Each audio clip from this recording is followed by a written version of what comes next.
Hello, everybody. I'm Meenu Bhatia. So I'm the co-founder of Van Skilling and Advisory. And today, along with Shantanu, who's the co-founder of Ozone Consultants, we're happy to have you all here. So this is the third webinar that we have on the careers. So the reason why we thought we should curate these webinars is largely to, largely with 3-4 high-level objectives. The first being actually get some experts who've been in the industry to come and talk to students and help them understand what are the different options available, and therefore helping them make an informed choice about the kind of careers they want to pursue.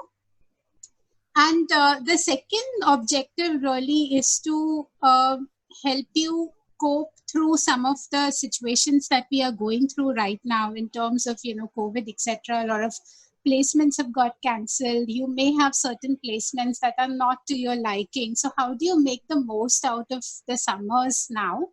And what is it that you could really do in next few months to be placements ready? So, like I said, this is the third in the series. So we had the first one with the finance students. We had the second one with HR students, and this is the third one with marketing students. We've had more than about 250 odd students who've been part of these webinars, and we're happy to have you all here. Please feel free to ask any number of questions that you may have throughout the session.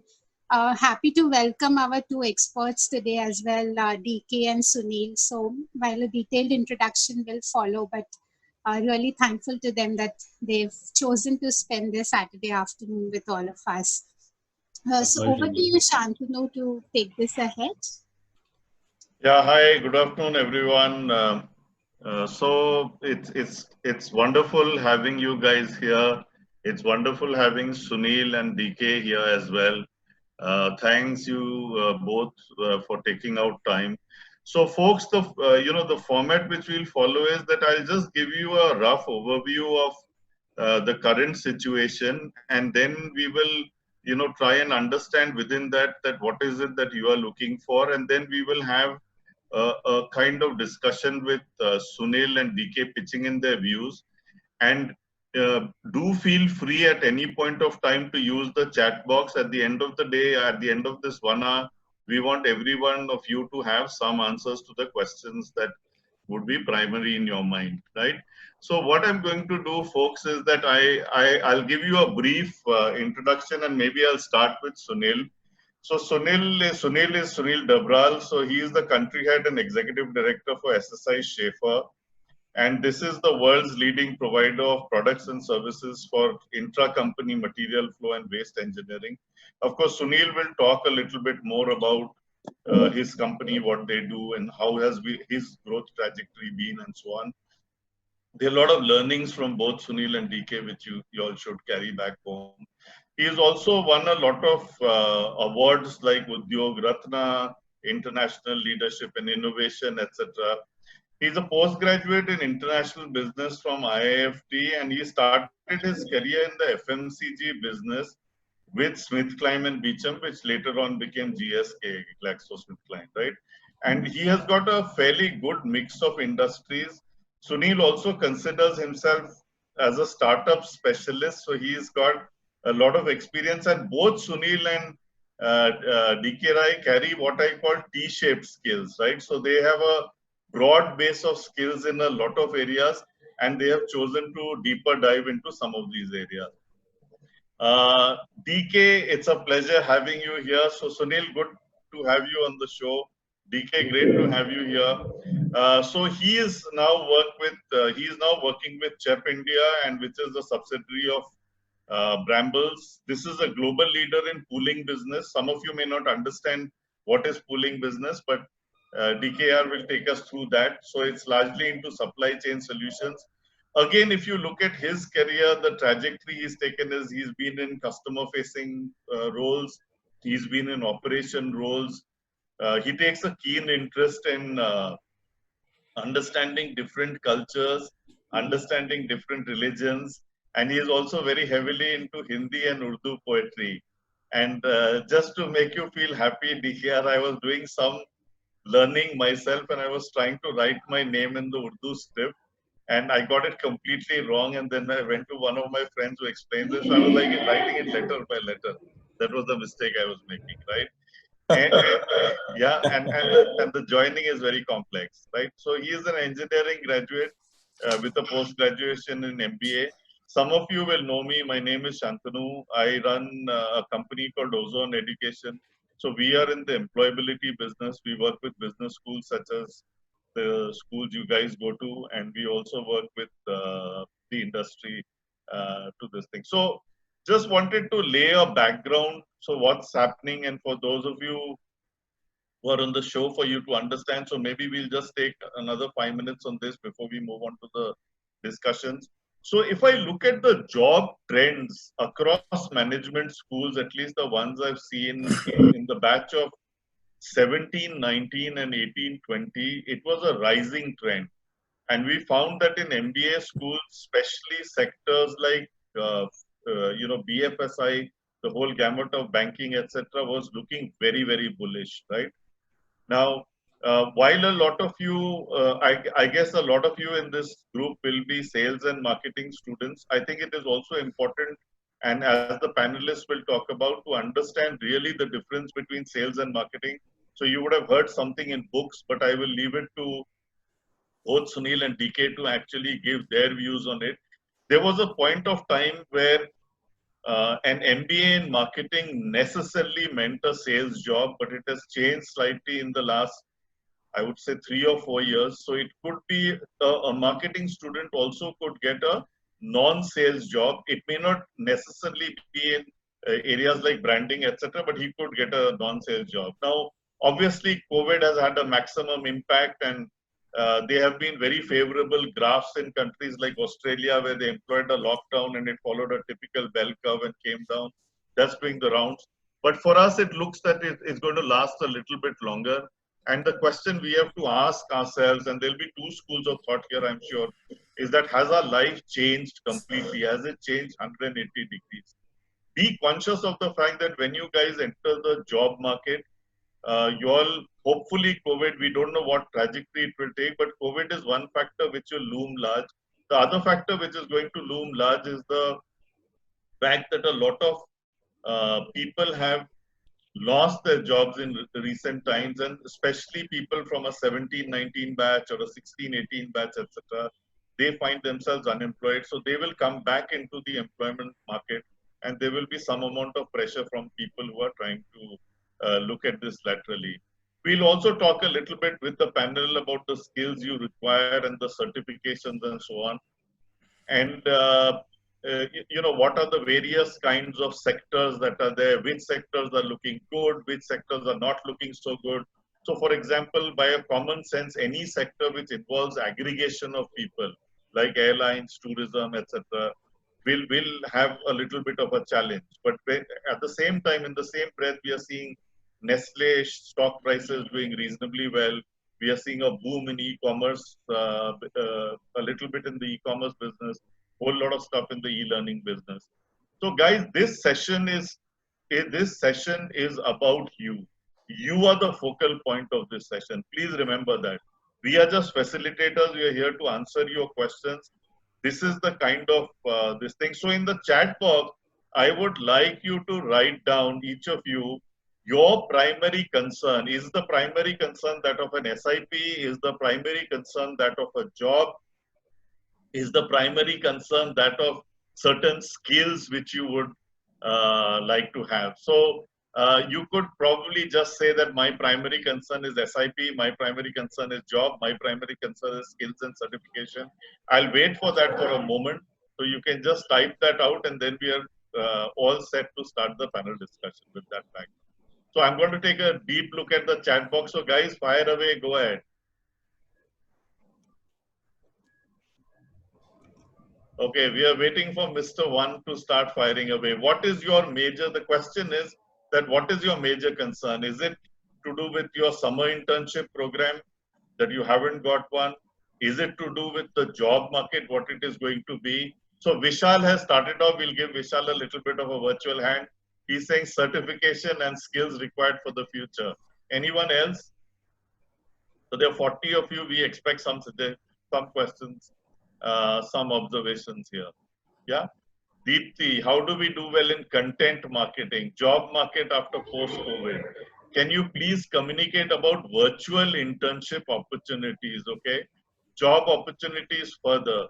So it seems to me from the 7 or 8 responses that we have got so far that it is veering towards skills, it is veering towards certification, but the overarching themes are the placements as well as SIP itself, right?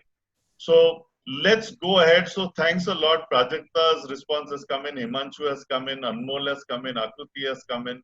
There are a few more responses which have come in. So please fire away, guys.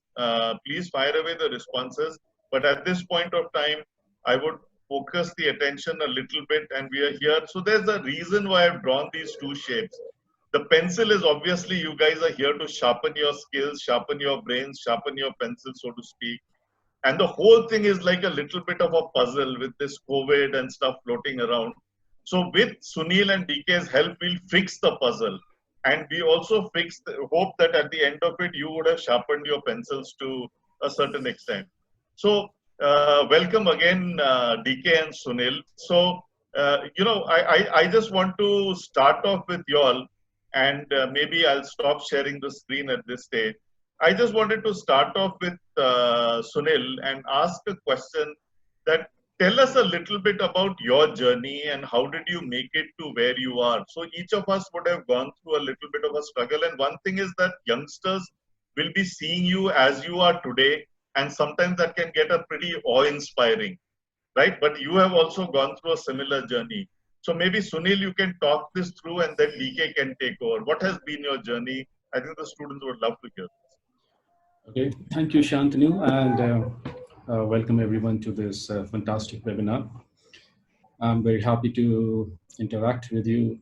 I mean, basically the students. I think this is the first time I'm talking to you all on a virtual platform. So far, it was always face-to-face. So when I have been talking to Shantanu, Meenu, and DK and everybody else here, so I mean, everybody was talking about virtual discussions and COVID, and students are worried and scared and stuff like that. So it made me worried also, you know. I'm also getting worried that why you people are getting worried. Let me take you back. I mean, when I started my career, and that was 1999 or 8, something like that. My first job was with SmithKline Beecher as a salesperson. And the brand I was selling was Horlicks. I think you would have heard about that brand. So in FMCG sales, in those days, used to be what, like, you know, you have to sell it to a distributor, then distributor will have their own salespeople going to the market. I mean, basically it's all about distribution. And we were selling this brand to people, for people, and it was sold by people. So sales fundamentally will never change. Yes, since 1998 and today, 2020, maybe the ways would have got refined. Technologies would have come in. We would be using some technologies like mobile devices or stuff like that. We are talking of ERP, SAP, stuff like that. But in those days, it was more of manually data capturing, running analysis manually, Excel-based and things like that. So it is just technology has come in to make your job easier, but the fundamental process is remains same. The selling is about, you should know what you're selling. It's a product or service, and you should know who's the target audience. This will always be there. So fundamentally, nothing is going to change. So when we are doing this, and when I also realized that, okay, where it is heading. So in those days, modern retail concept came in when we started seeing DMarts coming up and big bazaars coming up. That time, the existing sales lobby was getting worried that, okay, if these stores come in, what will happen to us? would companies still be needing salespeople spread across different markets, going to mom and pop stores and selling this? Or we would be just taking a couple of trucks and dumping it into a supermarket, and people will come in and basically make everybody redundant. So these fears were there that time. Things were changing. So I can tell you, change is always a continuous process. Things will change, but fundamentals will always remain same. So nothing happened. Now assume today, if all the mom and pop stores would have been replaced by supermarkets, what would have happened? In this COVID situation, we would be standing in long queues, waiting for our turns everywhere. But thanks to these mom and pop stores in different nook and corners of the city, and we are still able to sustain ourselves. So basically, in my time, in those days, the selling was direct to the retailer. And we used to influence a consumer by meeting them, by interacting with them, by giving samples and stuff like that. So I have been into sales in those days. Then eventually I realized that there is something else which I need to look into, that how the product is brought into the store, how the product is brought into a warehouse, how it is handled during the supply chain. So I made a shift into a supply chain. And then I took up an opportunity in Africa wherein the product commodity was agri-commodity. Now, agri-commodities, you would know, most of you, that it's sold in bulk. But there was a difference. We branded it. We sold it in a FMCG manner, distribution network we created. So I worked in Nigeria with a company called Olam International. And that was a very good experience. So in this, basically it was a new business which was created out of nothing. And basically this required all my experience before that to be applied here. Here in a commodity business, I applied all my learnings or experience, like selling a commodity brand or product in the same FMCG manner. I implemented trade marketing activities. I made customers feel important. I allowed them to taste the product and things like that, and it was very successful. So this gave me a very good experience in setting up startup businesses. And then eventually I moved into project to project. And then basically, when I decided to come back to India, I luckily got an opportunity in a company called CHEP, where Mr. DK was my colleague, and we have worked together.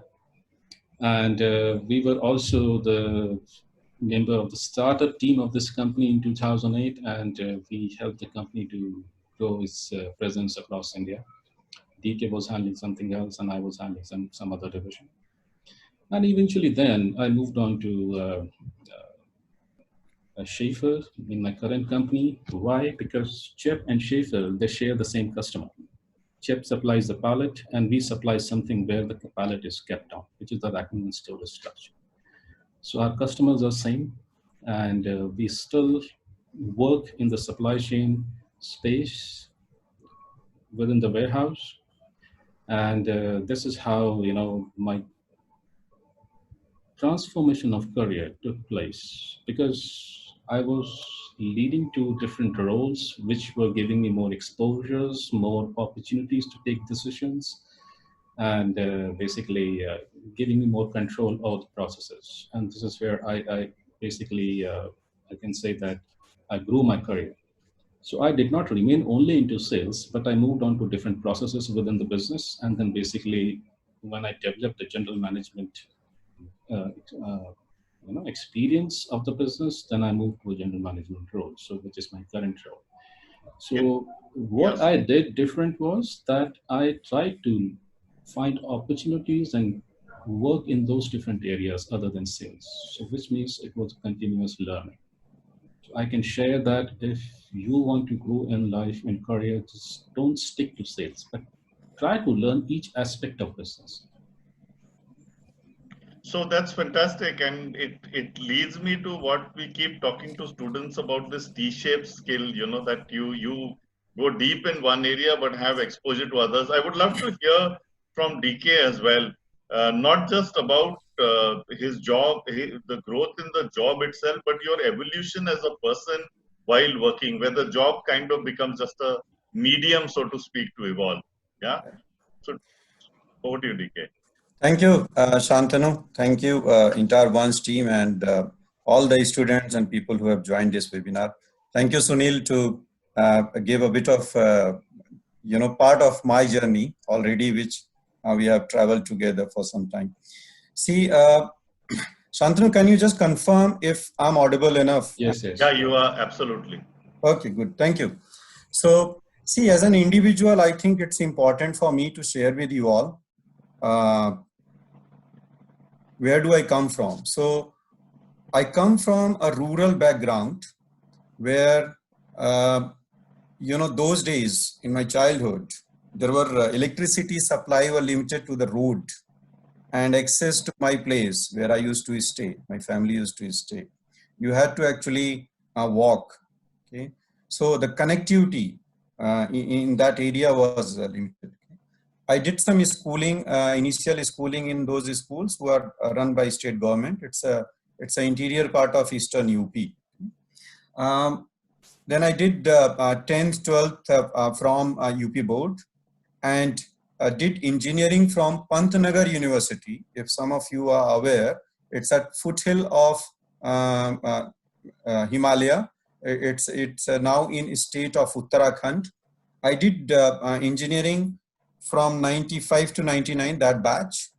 After my engineering graduation, I joined a tractor company. Then it was a startup. The brand name was Sonalika. So Sonalika as a tractor, then they used to make some 30-40 tractors in a month.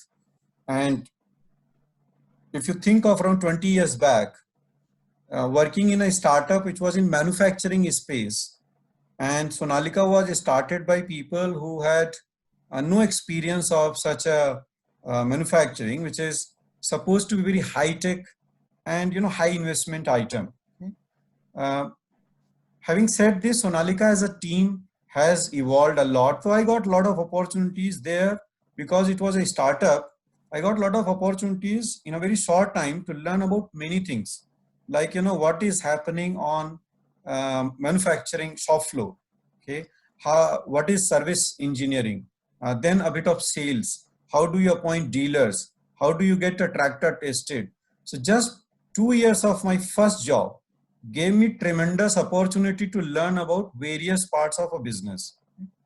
After that, I joined an established tractor company named Taifei, which is now promoting Massey Ferguson brand of tractors, and Eicher, which some of you might be aware.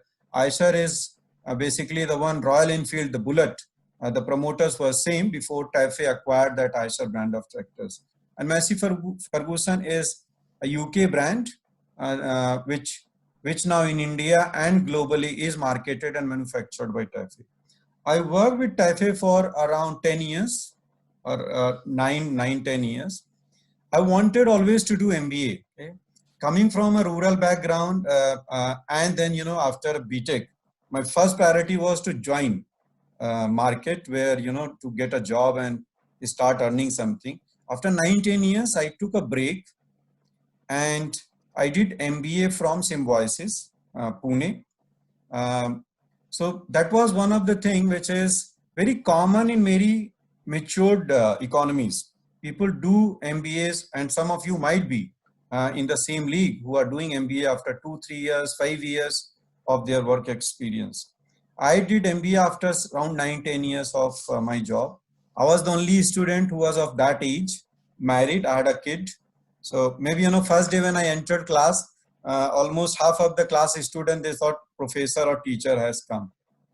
So I did 2 years program from there, and I joined back Taifei for 1 year because I did some sort of, assignments during my placement, summer program, and during break. I kept on working on various projects related to Taifei only, because that is what I had learned about, tractor market and rural market.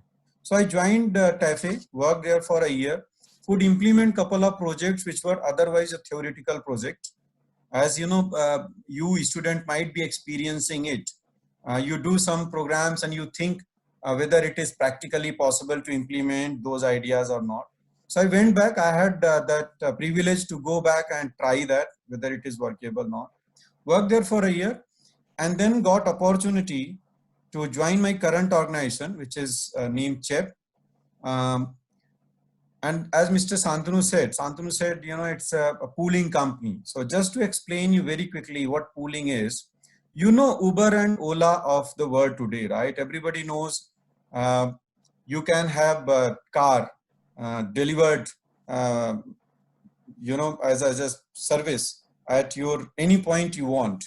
Say you are in office or home or wherever, and you can drop it after you have used it for say 2 hours, 3 hours, or 10 kilometers, 20 kilometers, and you pay for the period you have used that taxi. That is the Ola and Uber, right? Otherwise, what was the option? When you wanted to have a taxi, the charges which you are supposed to pay was garage from garage. So a taxi provider will send you a taxi and he will charge you for like, you know, full day or 4 hours or something. And his charging mechanism was that whatever expense he is incurring, sending a car to your place and bringing it back and covering your distance, the entire cost and plus his margin will be your charge. So very similar to Ola and Uber, what CHEP does is it gives you certain material handling, some sort of, you know, pallet, just to explain you very easily. It's some sort of bin or crate. You see those milk thing which Mother Dairy or Amul, you would have seen those milk pouches coming into those plastic bins. Similar kind of thing, and wooden pallets made of wood are delivered to customers. They use it for only the period which they need, and they can give it back to us. We charge them for the period and uses.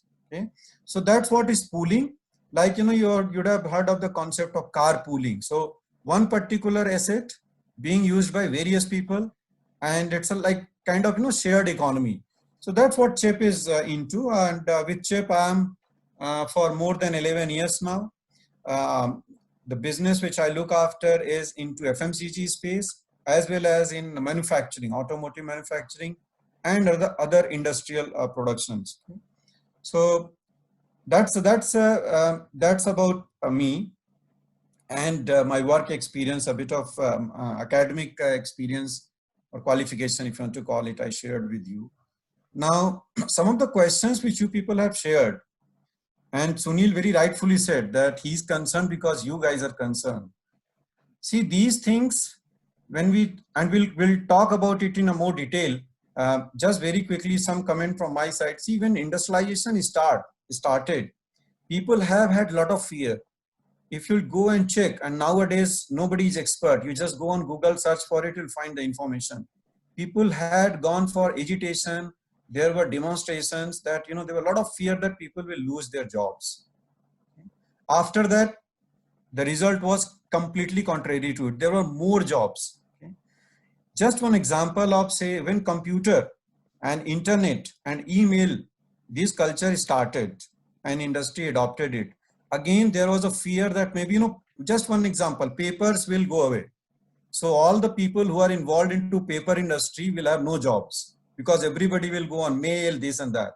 Now, you know what is the data? Data says after mails and internet, business started using, the paper consumption by industries have gone up by 28%. You know why? Because you can write a lot and you can produce more documents, and people started still, you know, consuming more paper. You can see more automation will, again, any technology, any such change, whatever you have got fear for, it will give you more opportunities. That is what so far has been the history.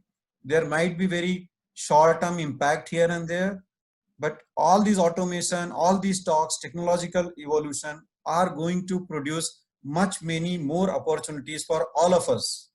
So with this, Shantanu, I'll take a pause and we'll take the discussion further. Yeah? So thanks, DK. So one thing which is common coming out between Sunil and DK both is that one is that there is always a bright side to the situation, A, The second thing which I heard from you both is that it is not that you got an opportunity, you looked for an opportunity to round yourself up. Both of you started in one area and then said that I need to build myself. So I think that's a pretty good lesson to everyone who says sales, sales, sales, finance, finance, finance, operations, operations, operations. So that's something which is going now. Both Sunil and DK. So maybe we can start briefly with Sunil and then briefly with DK. But I want to just understand that you all are sitting, you all are interacting with a lot of friends from the industry, from various industries. What is the overall mood of the industry in terms of hiring people, Sunil? Which are the industries which seem absolutely down and out? Which are the industries relatively bullish? Which are the industries which seem a little cautious? And this, I'm talking about not just your own industry, but I'm talking about beyond, because you will obviously have your social and your professional circle across. Thank you, Shantanu.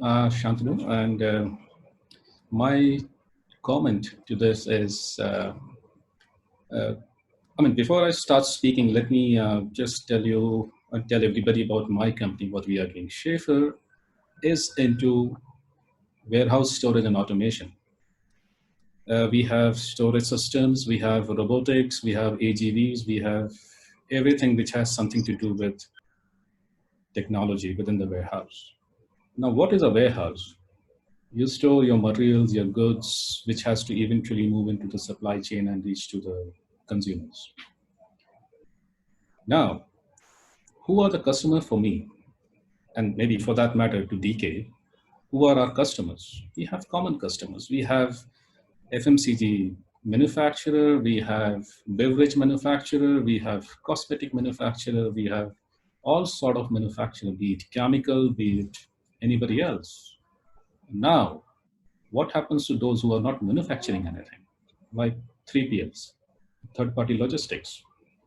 Companies like Amazon, Flipkart, they are not manufacturing, but they are storing. They also need warehouses, right? They are also doing something or playing their role in the supply chain. So all those companies who need a warehouse to park their stuff, they need people like me and DK to help them. So our industry is made up of this. Now, okay, we also need banking, we also need insurance, we also need other services, housekeeping, stuff like that. But it's an ecosystem which is there. So one of you who think that post-COVID, any of this is going away? Trust me, nothing is going away. It's just a matter of time. Yes, as Shantanu said, that some companies or industries would have gotten a hit. Yeah, it's a temporary hit because nobody saw COVID coming this way. But that was ignorance. We have even larger pandemics in the past where I think 1/3 of the population of the world was finished. Spanish flu. But what happened after that? We again got back to our normal usual life. And this is going to happen again. We are 1.3 billion population. It's not a joke. We can't change overnight, trust me. We will get back to the business as it was before COVID. Yes, we will learn something. Now, these days we are talking on virtual meetings and video conference and stuff like that. This was already there before COVID. And this would have been there even if COVID was not there. So nothing is going to change. But yes, we will start using it more and more. So, opportunities in the industry. Do you think Nestle is going to wrap up the business, cut down on employee sizes or production or anything like that? Do you think Coca-Cola, Pepsi are going to reduce on the business sizes? E-com, nothing is going to go down. Trust me, opportunities will be there. Everything will bounce back. But yes, there would be certain changes in the way we are doing business, in the way we are talking to people, in the way we are traveling, meeting people, discussing. We will embrace more and more technology. Probably we would like to do away with unwanted travel. We will use video conference. We would do away with the redundancy which was built. We did not see them before. But now probably we will become more cautious and alert. That is everything will be there. So I do not see anything. Whatever I've been talking to my customer in this last 2-3 months, everybody is looking up to a optimistic scenario ahead. Everybody is talking about, okay, we have to bounce back, we have to recover the losses, we need people, and stuff like that. I mean, people are investing in warehouses, millions of euros. Those plans are still there. Maybe they will get delayed because of the business loss in this window of 2-3 months, but eventually they're going to come. Flipkart is making a mega warehouse in Kolkata, mega warehouse which would be more than 500 crores.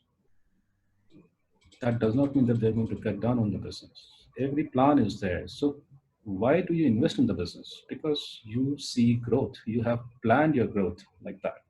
Where is this growth coming from? It's coming from the demand. And where is this demand coming from? It's coming from the population we have. We are still growing at a faster rate than China. So as long as we have population, we have people to feed, there will be demands. And there will be demands, all businesses will get their fair share in the industry. So first of all, don't get scared about it. There is no problem. If it is about your summer internships, probably due to this unplanned business continuity issues, some companies would have lost something, you know. But that does not mean that they're not going to need people. Maybe at this point in time, maybe student bodies or all of you students come together and think of going back to companies, talking to them, to the HR people, telling them that, okay, we are there, we will be there, you know, for you. Don't worry. Let's say we will not get stipend, but we can still work with you. We can still work remotely in this situation. Probably later on, we can still get along, come to your company or office. We can still help you and assist you in the different projects. We will not charge. See, internship is not about the stipend. It's about building a relationship. It's about practicing that what you have learned in your courses. It's about learning new things. It's about establish a difference between the theoretical knowledge and the practical knowledge. So internship programs are basically open your horizon, learn things, to learn the art of surviving in a corporate environment. So you can always do that. There are no end of opportunities. Trust me. Yes, there was a point raised by Shantanu a while back. What about certifications? Some of you would have asked about it. That, okay, what certifications? There are plenty of certifications. You can do that. I don't want to discourage you. Certification will help you in something, but you will not be at a loss. It's always good to learn something. It's always good to be aware of things, you know, how trends are changing. So you can always do certifications, but nothing to worry. Trust me. This is my view. Great. So I want to pick up from there, DK, and there's an interesting thing which Sunil mentioned is that certification is good. There's no harm done, but the situation is quite good. Now, if I look at certification, I think for a candidate, it also shows a little bit of learnability, right? So let's move to this area. There are two factors which I want, maybe you could think of covering, DK, here is, one is the fact is that there will be no real SIPs, right? Somebody will either do it virtually or he will not do it at all, or she will just do something by way of market research, etc., which is what is happening. So what do you think will be the impact of this? The second is that if learnability is, how important do you think is learnability? And what are some of the skills which you find when you take new guys from campuses? What are some of the skills you wish they had, but they didn't have? Thank you, Shantanu. Thank you, Sunil. I think you shared very valuable insights. See, Walmart, which is world's one of the biggest retailers, okay? Their business leader, Sam Walton, was once asked, so what is your views around recession?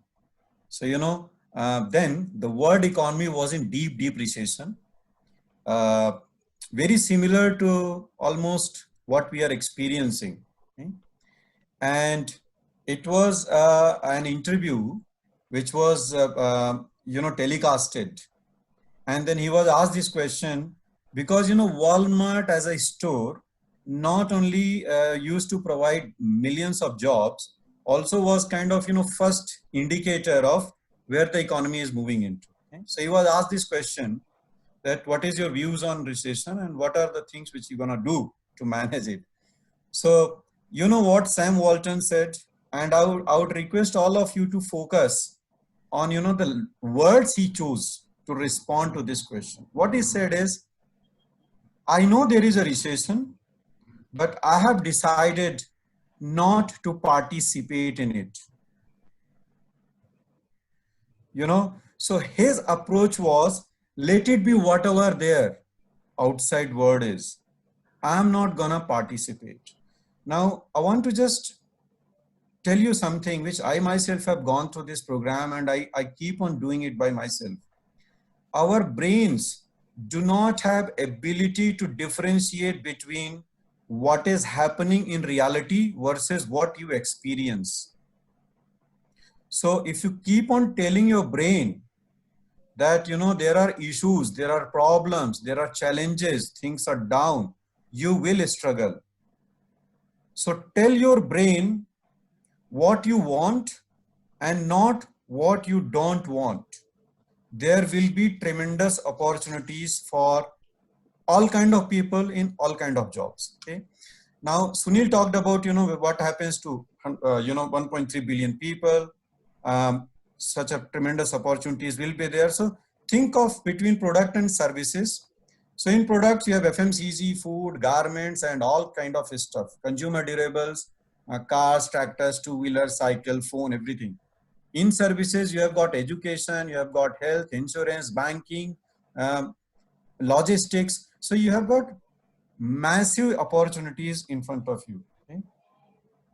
You need to choose where do you want to go, okay?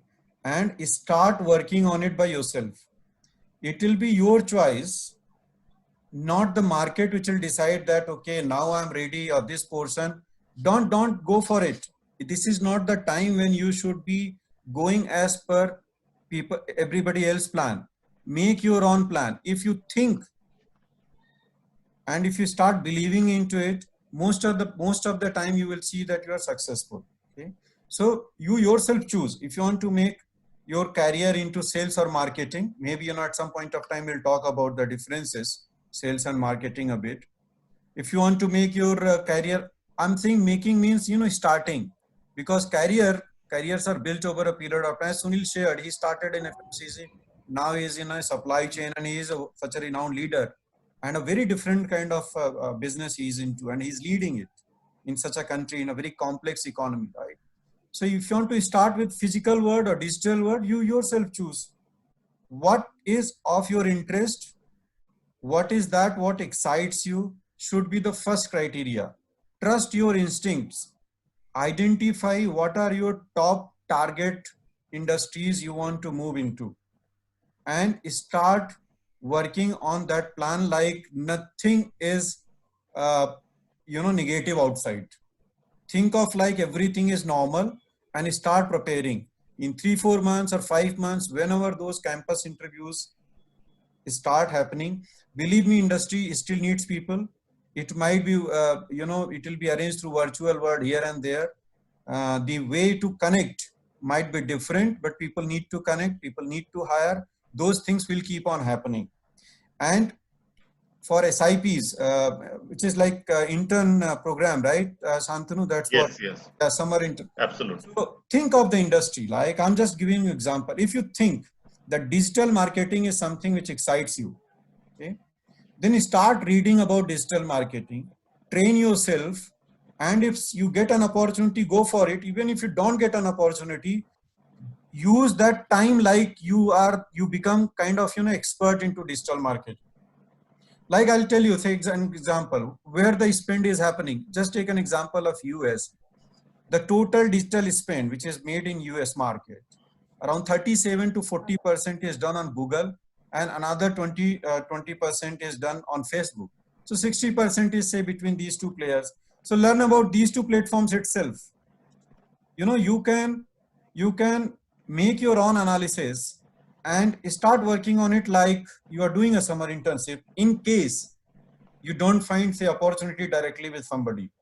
And believe me, nowadays when accessibility has become so easy. You can reach out to people, say that I have done this study and this is what I'm saying. You make a paper and say, present it to somebody, a business leader or a manager or any industry guy, that in your area, I have done this analysis and I'm sharing it with you. You will see there is a different level of engagement you yourself can drive if you are bringing something valuable on the table and if you're blunt on your skills or whatever. So be genuinely interested into which area you want to move into. So DK, I Yeah. just want to pause because there's one question which has come, and when we see that word, and I think both of you can respond, or either if you can respond. So one of the participants is asking that we hear about retrenchment which is already happening in the companies, and I think this audience is getting worried because of two things that they see. One is that they talk to their seniors, which is the 18-20 batch, and the seniors are saying I was supposed to join in June, but I haven't got any confirmation yet. So that is worrying these guys. The second thing which they see is the fact that there is some amount of retrenchment news which is happening in the companies. So how do you see this panning out? Because it's the current reality as we are on 9th May, but it may not necessarily be a sustainable reality. So how do you see that panning out? Because there are two questions which have come around this. Sunil, you want to take it first? Yeah, let me try. Sure, it's not an easy question, Sunil. Yeah, so great. Go ahead. I'm aware of that we are hearing this about pay cuts, retrenchments, and stuff like that. Yes, retrenchment are announced, and in some places might have already been exercised already. See, what happens is when you see a lot of redundancy in the system, I mean, we have to go a little bit pre-COVID situation when nobody had seen this coming. We were little out of control. We lost focus on the planning. We did many things which we thought, okay, let it be, everything will be fine. So those things have happened. Plus, in many companies which I have seen during my interactions, the manpower planning is not very accurate. We see a trend coming and we go about it. We just go ahead and just start recruiting people with some speculations in mind. Now, what has happened is due to this corona problem, the speculations have been proven wrong. And companies which had expansion plans, they could not go ahead with their projects. And then sitting with a lot of redundant manpower is causing them an issue because it's a fixed salary, which is an outflow. Right now, everybody is trying to save cash to utilize them to sustain. Now, this excess manpower is coming as a problem. So that is why in some areas, you will see some retrenchment happening. And if you notice, these retrenchments are or maybe happening to those people who are doing similar kind of work, but in large batches. Maybe you will see that in factories, you will see them in banking or insurance sectors. Typically same skill set doing similar things, right? So you would not see somebody who's been retrenched from a research job, R&D job. He's a scientist, but he's required. He will not be retrenched. He's needed, right? So, I mean, there are specific job functions which are needed to run the company. They will be there, but those which are redundant in this temporary phase may have to face that, but they will come back again because, as I said, when we see the post-COVID situation, business coming back to normal, I think everybody will be back in the job. So that's an interesting one, Sunil, and I think it gives a lot of positivity to the students because I hear you even say that in good times also we are not able to accurately estimate the manpower, right? It's a ballpark kind of guess that we take. So some of these fears may not be actually real if you really sit down with pen and paper. I was wondering if DK, your perspective on this one, How is it looking? Because I told you the fears where these students are coming from, right? Yeah. So, guys and Shantanu, see the words which we choose and the way we look into the everything, whatever is coming to us through the media and the news, it decides how would we be primed. See, we all are a student of sales marketing, right? Most of us. Now, what do we do in advertising? We keep on priming our target audience all the time. Now, what is happening is when you hear this word, retrenching, layoff, job cuts, fear, desperation, we are getting primed by all this, and we start thinking, you know, which files are opening in our brain when we hear this word. I just heard Sunil, this question from Santanu, and I myself started, I was observing, you know, my thoughts. I was thinking, will we go for retrenchment? Will I need to look into manpower planning again? Have I got more people? Should we look into some, you know, layoffs? So we are opening those files. I'm telling you all guys, you people are young. The entire future is ahead of you. You don't go into these news and analyze it too much. You plan like news. Amazon has said they will hire 10,000 more people in India. Okay. DHL is coming up with largest warehouses in next 3 years. Okay. PSA, which is a French automaker, has virtually inaugurated their plant in Tamil Nadu 2 weeks back. During this lockdown, they have done that. Okay. Nestle's share prices have gone up. Unilever, Spencer, DMart, Reliance, they all are thinking of further expansion, moving into digital platform as well. So there are tremendous opportunities which will come. Okay, I would say, just to answer this question, yes, there are retrenchment, there are layoffs. People would optimize their manpower because business size is going down. Okay, the consumption is going down. People are going for only essentials. There is something which is natural outcome of all this less activity, economic activity. Our underlying demand of this country is intact. 1.3 billion people will keep eating. Okay. As of now, our culture is such that packaged food is not much. So we go for the raw material and, you know, basic material like atta, chawal, dal, gehu, and that works. Having said this, we still need all the garments. The car industry, I'll give you some data very quickly. Okay. Per 1,000 people in India, you have got 17 or 18 cars. Okay. China has got 320 cars. US has got 965 cars per 1,000 people.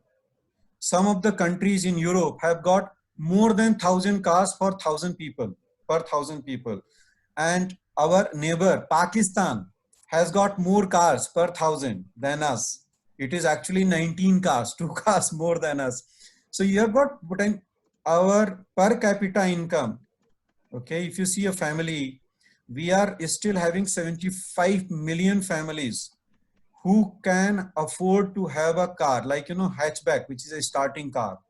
This is why you should read the news about when R.C. Bhargav, Suzuki chairperson, 1 week back, he said they see tremendous growth coming after 12 months to 18 months because people would buy more cars.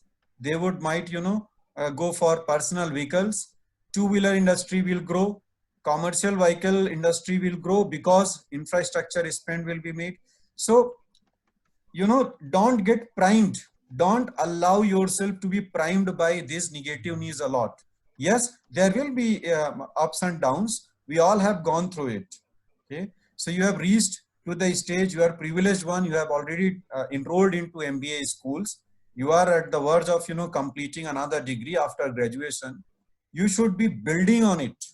So my view is, Shantanu, that yes, there are those news. Those are happening there. I don't call it unfortunate. It is something which is a part of the game. We are there. We'll come out of it as a winner. Beautifully said, DK, because if I look at my own career, I have seen at least 2 or 3 phases which have been extremely, extremely tough, right? So, and it's a 30 to 35 to 40-year-old run which each of these youngsters will have. So there will be, these little bits of bits and pieces are bound to happen. And I think it's very important, all you guys students, to stay positive. Now, my last question, which I want to think, and then maybe we'll spend 5 minutes looking at the questions. We have about 4 minutes left for the session. Maybe Sunil, you could talk a little bit about this whole thing. So students have in their mind 3 or 4 phases which are kind of embedded in their mind. One is marketing versus sales. The other is branding, etc. So branding kind of jobs. And the third is digital marketing. So very briefly, in about 2 or 3 minutes, if Sunil, you could just give your take on these 3 and how is it a little different? How do you view these? Because students very often ask me, can I get a job in branding? And then you ask them, what exactly do you mean by branding? Then they're a little, not so clear. See, I think all of them would have studied in their marketing what is marketing. I mean, marketing subject, they would have studied about marketing, different streams in marketing, what are different activities you do in marketing. Branding is also one of them. So branding is nothing but just trying to give an identity to a product or service, a name to it. It's like, we call it Namkaran type thing. So you give an identity to your product by doing various things. Not necessarily you would do exactly the same what you have read in your textbooks. Today, things are happening in a different way. When you do things, or when you study things in your books, and when you do things in reality, there is different things, sometimes different, but fundamentals remain same. So don't get carried away with branding, marketing, or stuff like that. For branding, every company has a marketing department, and in that marketing department, they will have these positions, these roles. So if you are very keen about a particular aspect of marketing, which is branding, then you have to look for opportunities in that segment. Now, coming to the sales part, sales is, as you know, we have to sell the product to the consumer. So what is the relationship between sales and marketing? Marketing tells you where your product is going to be positioned, where your pricing will be, what will be your target market. All these indications, marketing come up with recommendation about a brand. And as a salesperson, you have to take it to the market and sell to your target markets. But if you want to go to marketing and you want to have a sales experience, I would always recommend, personally, it's my belief that a good marketeer can only become once he has some selling experience. Because you know your product, you know the consumers, your customers. Once you know their emotions, nuances, and everything, then you can go back and give that feedback to the marketing team that, yes, this is what is missing in our product. This is what we should do, and it will help us to basically position our product in a much better way. So sales gives you that first-hand feeling, a grip on a market and customers, which you can always take it back to marketing and basically tell them that this is what we are missing and this is what we should improve on. So I think both are different functions and you can choose any one of them. But I personally, where I come from, I started with sales still, So marketing was more of a functional role and sales was more of a control type of things. I always liked control as a personality. And sales give me a lot of opportunities to control. Sometimes I had liberty to challenge what marketing is saying and what I was seeing in the market. I could take my own decisions. I could do things in my way. So I always liked sales. And eventually, if you look at it, most of the senior management in companies would have been into sales at some point in time. Even the best marketeers would have come from sales background. Most of the CEOs would have come from sales background. So I think sales is a very important function. That is what keeps the company going. So Sunil, I'm very happy that you brought this out and brought this out very clearly with no ambiguity, because a lot of questions were coming around this. How do I get into branding? And I think that has been kind of laid to rest now. The next, the questions are popping up, so I'm trying to answer those.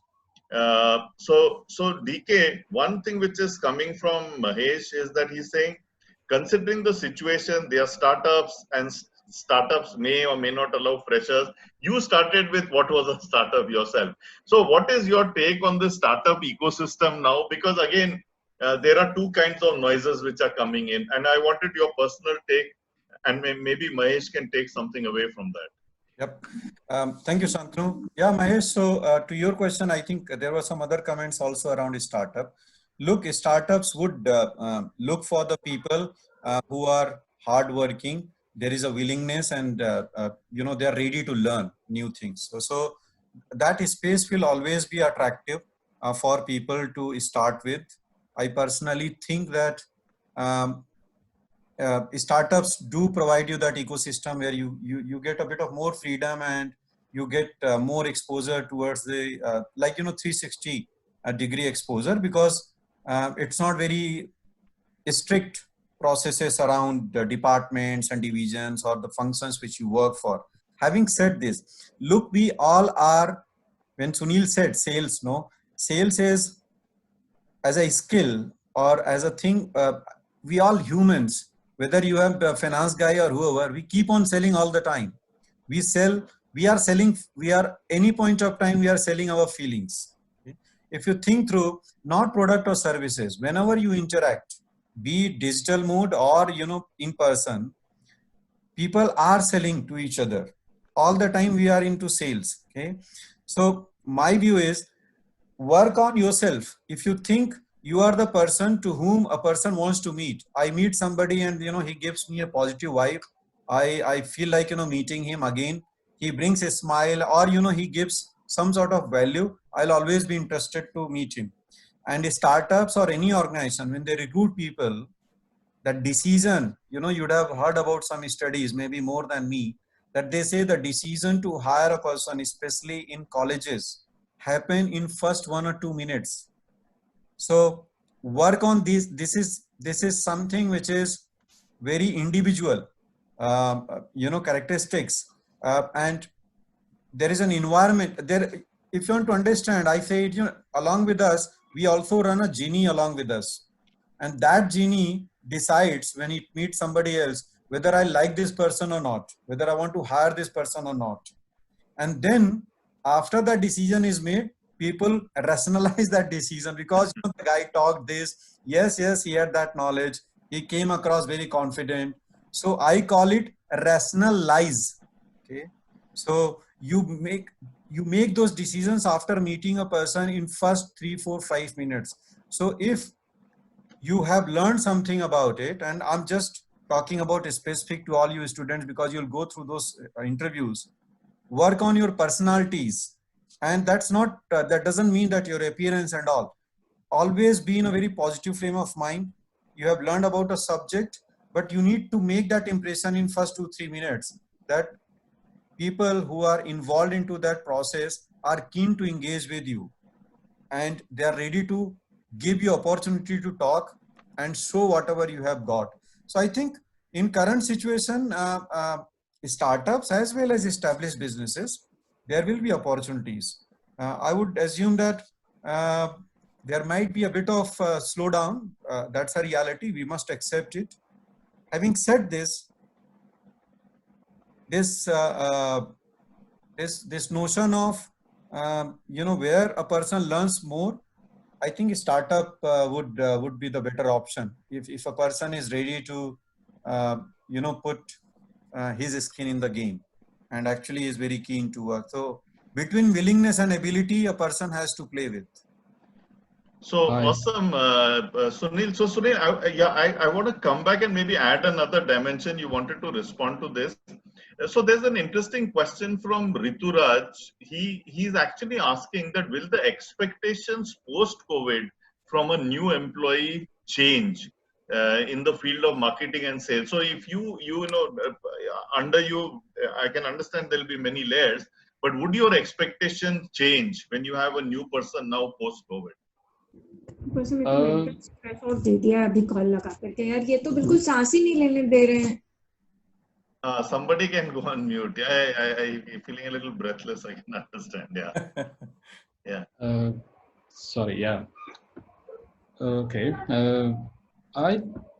I'm not expecting any change, from anybody, because I'm seeing COVID as one little gap which just came in. I was like walking and I just saw something. I mean, a obstacle came and I have to go around it, or I have to go above it. I have to just cross it. I mean, beyond that, everything is still same.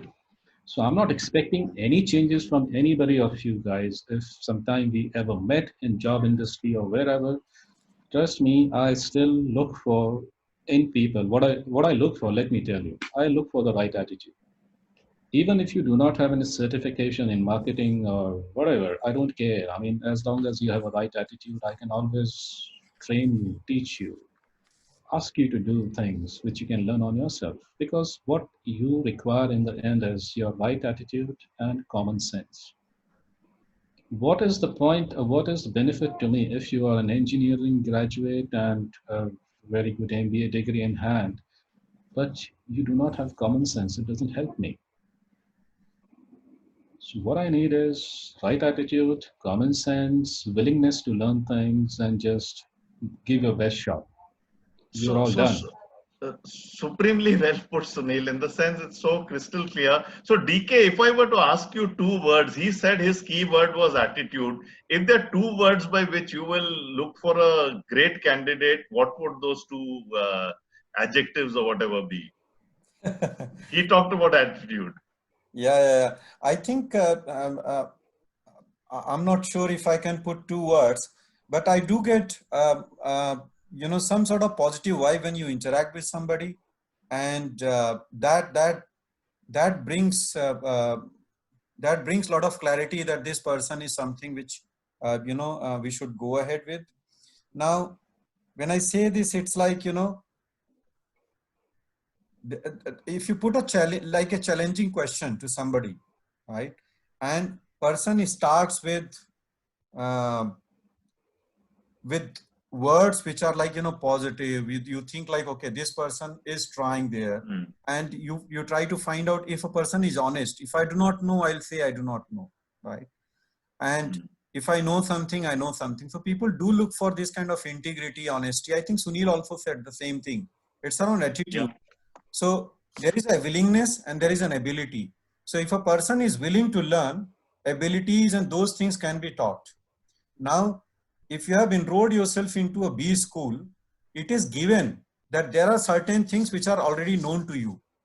Now it all depends how willing you are to develop it further. So I think that is the key thing which people look when they go for campus recruitments and they interact with such a people. I think I'd like to add something, Shantanu and DK. I mean, it was about the startups and sales. I just want to combine both of the things together to give my perspective on it.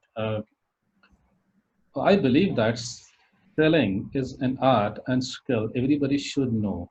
I believe that it's already there in you, but it's just that we don't recognize within ourselves. We all are salesmen, salespeople. So when you're working with a startup, or let's say I'm starting up my own company, I will not be successful if I do not know where my customers are and I can sell to them. If I can only set up, invest in the infrastructure and unable to sell to a customer, then I'm going to crash. Then that's not called in a startup. That's a failure. So unless and until I know where my customers are and I'm able to sell to them what I'm producing through my startup is a point of success. That's and in a manner, Sunil, you're saying that this will transcend all function, all specialization. So you got to be customer centric, whether you're in operations, whether you're in sales, whether you're in finance, right? Exactly. So there is another question which has come, and this came to me in the morning as well. We were doing a session in one of the institute. So the question is that I'm being positive, right? I get a job offer in a sector which is not necessarily my choice, right? I'm okay with it, but it's not my dream job. Under those circumstances, how would you, suggest a student reacts? Because on the one hand, there is a job which is there, which is kind of okay, but it's not exactly what she wanted or he wanted. So how would you handle that piece? Either of you can take this. Okay, I'll just try to share one of my experience in 2000. 2005, when I went to Nigeria on this assignment with a company called Olam, I was just recruited in agri commodities. The role was clear, but what I will be actually doing was not clear. So I landed up there, and I was supposed to be based in Lagos, but then after some discussions, they told me, I mean, seeing my background, they told me that we want to send you to a different place, somewhere down the east in Nigeria, and that place is called Onitsha. And they told me that this place does not enjoy a very good reputation. It's very notorious in terms of safety and other stuff. So in case if you feel you're not comfortable, let us know, we'll bring you back to Lagos. But just be warned that if you would like to start off there. So I said, okay, fine. I went there. I mean, this is a place you can't venture out openly. You can't have flashy mobile phones, flashy cars. Otherwise, you're gone. Armed robbers will come and take away everything and even kill you. So there was a point wherein I had to start up the business there. I have been attacked by armed robbers few times. That time I was alone. I was setting up everything right from my home, furniture, warehouse, office, everything I was setting up. I used to go around to see properties for warehousing, offices and everything, and everywhere I would see dead bodies are just lying as if we find dead dogs lying here in the streets of India. Human body had no value there. So in 2005 or 6, if you remember, a Danish cartoonist made a caricature of Prophet Muhammad. Yes. And there was a big retaliation amongst Muslim community around the world. So north of Nigeria is dominated by Muslims, and Christians are in minority. They killed Christians, burned the churches, and they cut down body into pieces. They filled them in the buses and sent to the place where I was, which was, mainly Christian area. So next morning, everybody woke up and they found these amputated dead bodies. Christians who are, I can say, like simple business community there, they retaliated. They did not like it. And then they found every Muslim in this area. Muslims were basically working in the market, like loaders, security people, and everything. I mean, things like that. They were very easily to be found, and they killed them right there. Put tires on them, they burned them, they cut into pieces, and all these things were happening on the day when I had gone out of the city for a business trip, and back in the home was my family. And I was told that this is happening, so I could not enter into the city. Then somehow we had to do some environmental management. Basically, we had some good connections with army and police, so we managed to save our people. So no casualties in my office, home, or anywhere else. So the point I'm trying to make here is there is nothing like, it's all about attitude, how optimistic you are, whether you get driven by the circumstances around you or not. So it is your individual personality which will basically help you in every situation. So nothing to worry about in COVID. COVID is nothing, trust me. It is just going already. So just be prepared. Yeah, so I'll take probably one last question from students if there's any. I think we have kind of answered most of the questions which are there. The further questions, I had some challenge writing the email ID, but I have, it is not menu@vanskilling.co.in, that is, it's menu. So that's a spell error. So you could send that. Any last questions from people, because we are kind of 15 minutes over the hour. If there are any last questions, please feel free to just write it out. Yeah, DK, any concluding words from DK and Sunil? So maybe just take half a minute or so, and then we can bring this session to a close. Very, very quickly, guys. See, we all are in India. Cricket is our, one of the loved sports. I'll tell you very quickly a story of Sachin Tendulkar. You all know, right? There was a time when Sachin used to get out at 90 and between 90 to 100. And he would have scored, I think, 10 or 20 times between 90 and 100 and he used to get out. And then, there was a consultant who worked with him. And after that, he made that century and he kept on doing that century. I think there was some milestone. Just before that, he was, I don't know, 10th or 100. I don't follow cricket that much, but I know this story is he was struggling after when he used to reach 90. And so think of a player who was doing so well up to he reach 80 and 90 and he will hit like crazy. And he knows all the ball are his set on the ground. And all of a sudden, he becomes scared that I'll get out. And you know what is he saying to himself? Oh my God, it's just 10 runs. I need to make century. And that's what is playing in his mind. And then he used to, when he was interviewed after he made that, he said that actually, it's not me only. The entire world, entire country. And I used to know my family, my wife, kids, they are all thinking I'll get out because I have to, reach this 100. And he said, you know what used to happen? I used to get out. And that consultant told that fellow, our Sachin, that what do you want to do when you are 90? He said, obviously, I want to make 100. Then he said, then tell your brain that you want to hit 100 because you are telling your brain not to get out. So you are behaving like, you don't need to get out and you get out. So tell your brain you want to make 100 and then you will have plans like where to score these 10 extra runs. And then, if you remember that century, he made it like quickly, the way he reached 90, similar pattern he followed and he was 130 on that day. So my remarks is think of the things which you want to do, even if you are say compelled because of this situation to join a field which is not of your choice.